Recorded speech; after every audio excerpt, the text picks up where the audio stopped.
Қайырлы күн. Бүгін біз математика пәнінен 14-ші сабақты қарастырамыз. Басқа мемлекеттердің валютасымен, евро және доллармен танысамыз және ұсақтауды үйренеміз. Есімізге сақтап алайық. Евро Европалық одақтың бірыңғай валютасы. Қағаз ақша мен монеталарға қара. Евросент ақшаның ұсақ бірлігі.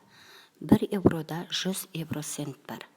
Евроның 1, 2, евросенттің 1, 2, 5, 10, 20 және 50 монеталары бар. Артқы бетінде қай елде шығарғанына байланысты айырмашылықтары болады. Бірінші есепке назар аударайық. Евро мен евросентті қалай ұсақтауға болады?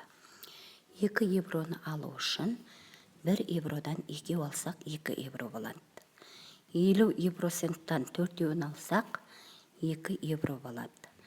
20 евросенттан 10 алсақ 2 евро болады.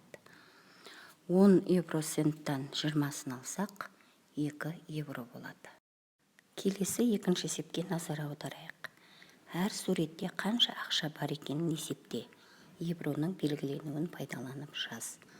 500 евроны жинау үшін бірінші суретте 50 евродан 10 дана алады екенбіз. Екінші суретте 20 евродан 25 дана алады екенбіз. Сонда 500 евро болады екен. Келесі үшінші есепке назар аударайық. Ойлан және жауап бер. Туристер танымал су бұрқақтардың біріне жылына монеталармен 200 000 евро тастайды екен. Бұл қанша және қандай монеталармен болуы мүмкін? Монеталарды жинаудың бір нұсқасын ойластыр. Есімізге сақтап алайық. Доллар дүние жүзіндегі көптеген елдердің валютасының атауы. 1 доллары 100 центке тең. Келесі төртінші есепке назар аударайық. ақш валютасының қағаз ақшалары мен монеталарына қара. Мына соманы берілген ақшалармен ұсақта және сана. Яғни 524 долларды алу үшін 100 доллардан 5-еуін алады екенбіз, және 20 доллар және 2 доллардан 2-еуін аламыз. Сонда 524 доллар болады екен.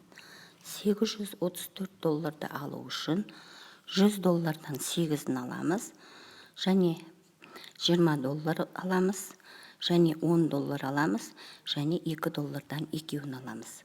Сонда 834 доллар болады екен. Келесі 5-ші есепке назар аударайық. Евромен және доллармен берілген соманы қандай қағаз ақша және монеталармен жинауға болатынын жаз. Қағаз ақшаларды тікбұрышпен, ал монеталарды дөңгелекпен қорша.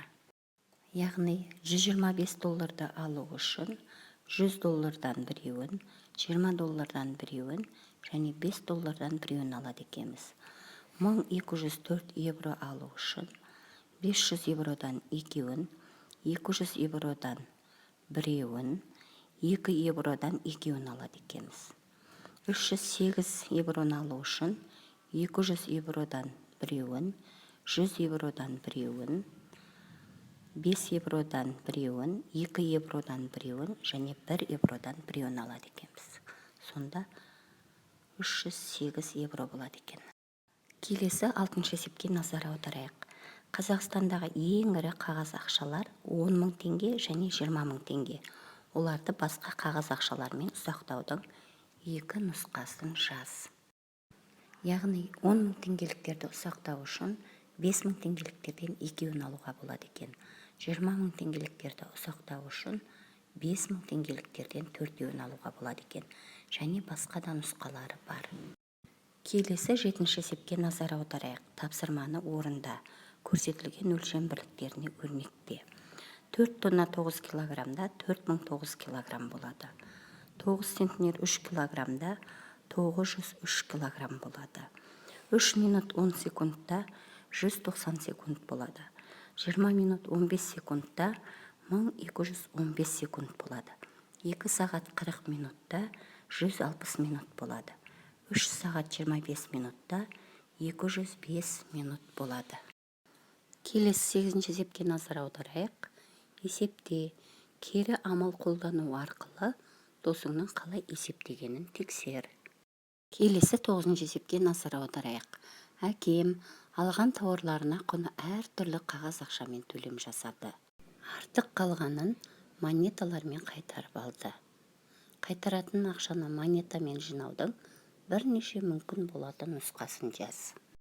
Әкесі алған тауарларына 15 мың теңгемен төлем жасаған.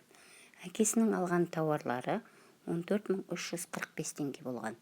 Сонда әкесіне 655 теңге қайтарып берген. 655 теңгені 500 теңгеліктен біреу, 100 теңгеліктен біреу, 50 теңгеліктен біреу және 5 теңгеліктен біреу арқылы жинап алуға болады. Немесе басқа да көптеген нұсқалары бар. Келесі 10 есепке назар аударайық. Дұрыс жауапты тап. Екі балада барлығы 8 монета болды. Екі баланың біреуі 1 монет, ал екіншісі 3 монета жұмсаған кезде олардың қолындағы монеттері теңдей болды. Олардың әрқайсында қанша монетадан болған? Яғни бірінші балада 3 монета болған. Ол 3 монетаның біреуін жұмсағанда 2 монетасы қалған. Екінші балада 5 монета болған. Ол 5 монетаның үшеуін жұмсағанда 2 монета болған. Сонда 2 балада 2 монетадан теңдей болған.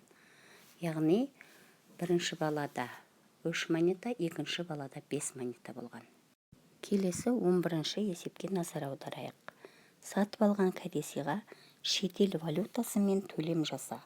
Оларды жазып, қағаз ақшаны тік төртбұрышпен, ал монетаны дөңгелектеп қорша. Яғни 53 долларды алу үшін 50 доллардан біреу, 2 доллардан біреу және 1 доллардан біреу алады екенбіз. 25 долларды алу үшін 20 доллардан біреу, 1 доллардан біреу, 2 доллардан екеу алады екенбіз. 85 долларды алу үшін 50 доллардан біреу, 20 доллардан біреу, 10 доллардан біреу және 5 доллардан біреу алады екенбіз. 46 евроны алу үшін 20 евродан екеу, 5 евродан біреу және 1 евроцент алады екенбіз. 22 евроны алу үшін 20 евродан біреу, 2 евроцент алады екенбіз. 75 евроны алу үшін 50 евродан біреу, 10 евродан екеу және 5 евродан біреу алады екенбіз. Сіздер келесі сабақтың есептері жауаптарымен көрінсін десеңіздер, осы каналға тіркеліп, лайк басып, пікір білдіріп кетуді ұмытпаңыздар.